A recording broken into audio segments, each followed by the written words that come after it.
لکھا ہے، لکھا ہوگا جناب مفتی شفیع صاحب جانے، ان کی اولاد بہت بڑے علماء ہیں، بہت بڑے علامہ ہیں، وہ جانے ان سے جواب دے۔ میں نے تو جواب نہیں دینا، میں نے تو نہیں کہا نا، جنہوں نے کہا ہے، جن کے بارے میں کہا ہے، وہ ان کے ماننے والے بھی موجود ہیں، اولاد بھی موجود ہیں، ان سے پوچھیں۔ یہ محاوراتی کلام ہوتی ہے، لیکن دل میں دشمنی ہو نا جی تو آدمی بھیگا ہو نا، ان کو ہر آدمی ٹیڑھا نظر آتا ہے۔ یہ ایسے ہے کہ جیسے مثلا حضرت مفتی رشید احمد صاحب لدھیانوی رحمۃ اللہ علیہ جب جہاد کے لیے تشریف لے گئے اور کفار کے خلاف جہاد کیا اور اگلے ملکوں میں بیٹھ کے وہاں ٹریننگ لی اور جہاد کرتے رہے، واپس ہے وہ بھی کہتے ہیں بھائی یار ہم نے تو بس ساری زندگی کتابیں پڑھانے میں گزارے کر دی، اصل زندگی تو یہ ہے۔ اس کہنے کا کیا مانا ہے؟ باقی جو کام کرتے رہے غلط تھا، آپ بھی کہہ دیتے، یہ کون سی بات؟ کیونکہ علماء کے طبقات ہیں، بعض علماء نے اپنے آپ کو حدیث کی خدمت کے لیے وقف کر دیا، بعض علماء نے تفسیر کی خدمت کے لیے وقف کر دیا، بعض علماء نے فقہ کی خدمت کے لیے وقف کر دیا۔ انہوں نے بھی بتا دیا ہوگا کہ یار قرآن و حدیث کے بجائے ہم فقہ کا اتنا دفاع کرتے رہے، وہ اپنے اس کا معنی یہ ہے کہ اپنے اپنی مذہب، یہ معنی تھوڑا ہے کہ فقہ غلط، ساری زندگی وہی پڑھاتے رہے اور اس کو غلط بھی سمجھتے تھے۔ تم کچھ اپنے عقل کا علاج کرو۔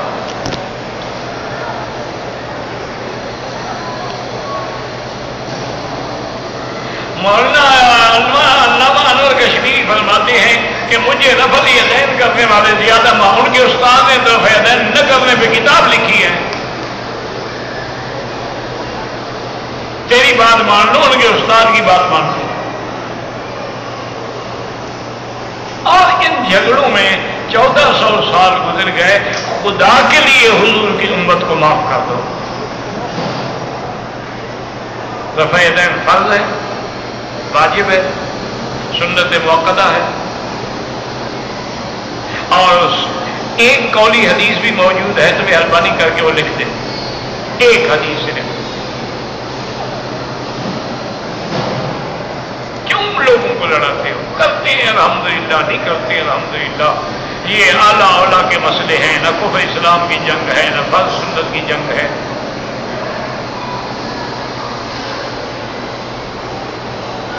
ایک آدمی طائف میں رہتا ہے، اگر وہ ہر جمعہ مکے آتا ہے، عمرہ کرنا ہوگا میقات ہے،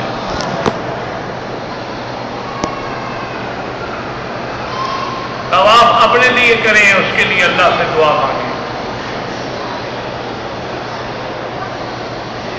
کرسمس جو ہے یہ کافروں کی عید ہے، جو مسلمان ہیں ان کو چاہیے ان کی مبارکباد نہ دیں اور نہ ان کی تقریبوں میں شرکت کریں۔ نہیں، وہ بھی کبھی عید الفطر منانے آئے ہیں آپ کے پاس، عید الاضحیٰ منانے آئے ہیں، ایک ہے رسمی مبارکباد کاروباری طریقے سے، وہ کارڈ بیچتے ہیں تو بھی کارڈ بیچتے، اس کا کوئی مسئلہ نہیں۔ دلی تعلق، لا تتخذوا عدوی وعدوکم اولیاء، ان کو دوست مت بناؤ۔ کاروبار تو ہوں گے، کاروبار تو چلتے رہیں گے۔ ایک آدمی نے کاغذ پہ طلاق لکھ کے دے دی، بہرحال ہو گئی، زبان سے نہیں کہا، لکھ کیا رہا تھا، پڑھ بھی رہا تھا، لکھ بھی رہا تھا۔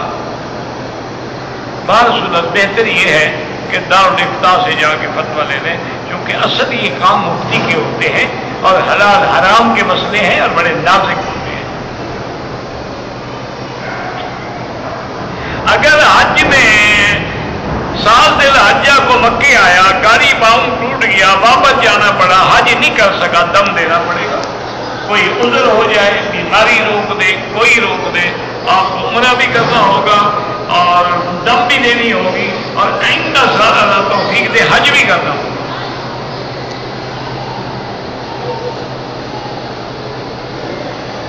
آناب کے یہاں گردن پر مسا ہے، تم نہ کیا کرو، تمہیں تکلیف ہے تو بس تم نہ کرو، کوئی ہمیں تو کوئی ناراضگی نہیں،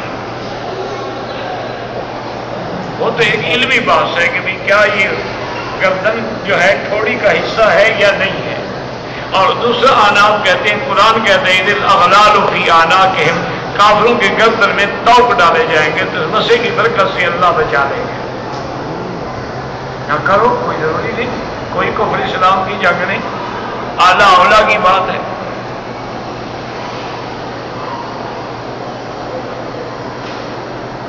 اگر میں کسی کے لیے حج کی بلڈنگ ڈھونڈوں، تلاش کروں، ان کو دلاؤں، اور تو اس کی مزدوری آپ لے سکتے ہیں، لیکن بتا دیں ان کو کہ میں یہ کمیشن لوں گا بلڈنگ ڈھونڈ کے دینے کا.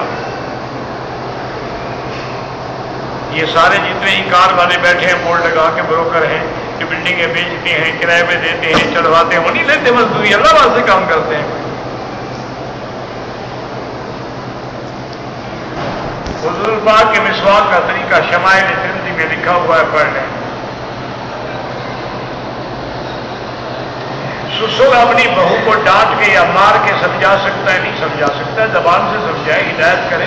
مار سے آج تک کوئی سمجھا؟ تمہاری اولاد نہیں سمجھی، بہو سمجھ جائے گی.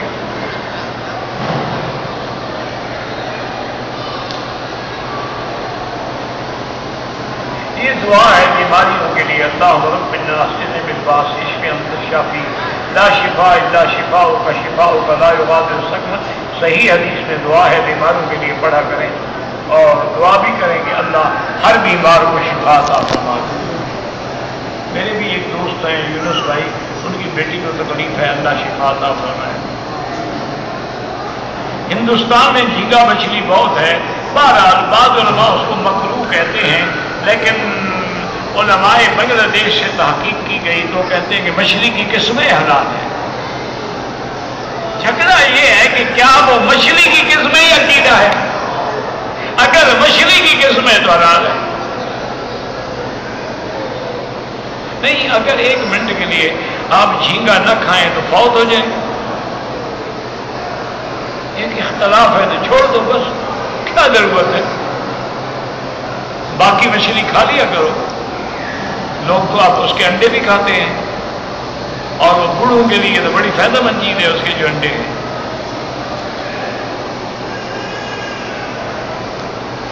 مقتدی اگر حنفی ہے تو امام کی فاتحہ پڑھنا کافی ہے، اگر شافعی ہے تو پڑھا کرے. ایسی حدیث موجود ہے کہ عمرۃ فی رمضان تعدل کحجۃ معی، رمضان کا عمرہ جو ہے حضور کے ساتھ حج کرنے کے برابر ہے. بالکل حدیث میں.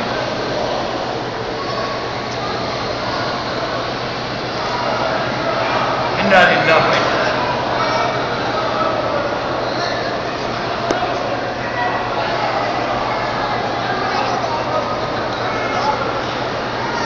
بہرحال آپ کی سوتیلی والدہ جو ہیں وہ آپ کے بہن بھائیوں پہ ظلم کرتی ہیں، وہ قیامت میں خدا کو جواب دیں گی. آپ ماں سمجھ کے صبر کریں، برداشت کریں.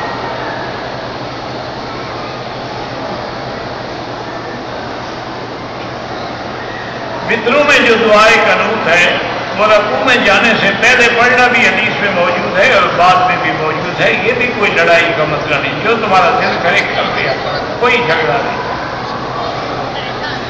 ابھی امت میں اور بڑے جھگڑے ہیں، ان کو مٹانے کی کوشش کریں.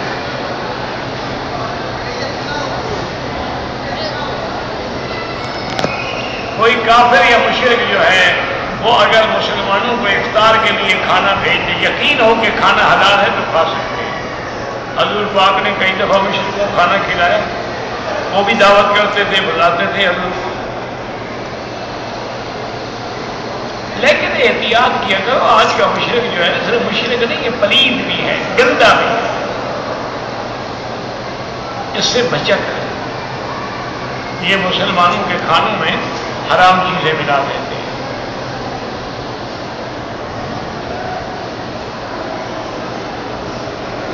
آتا ہے بعض حدیث میں کہ انہوں نے پیشاب پی لیا، غلطی سے پی لیا تو ٹھیک ہے، جب حضور نے کچھ نہیں کہا تمہیں کیا تکلیف ہے؟ نہیں، تمہیں کیوں تکلیف ہوگی؟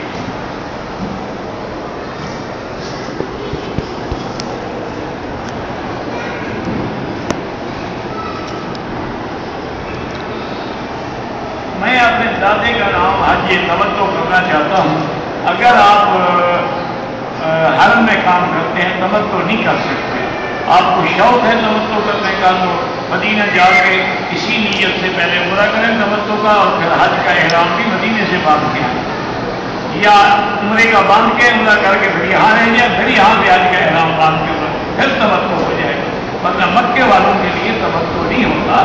یہ تو قرآن کا مسئلہ ہے، ذالک لمن لم یکن اہلہ حاضر المسجد الحرام۔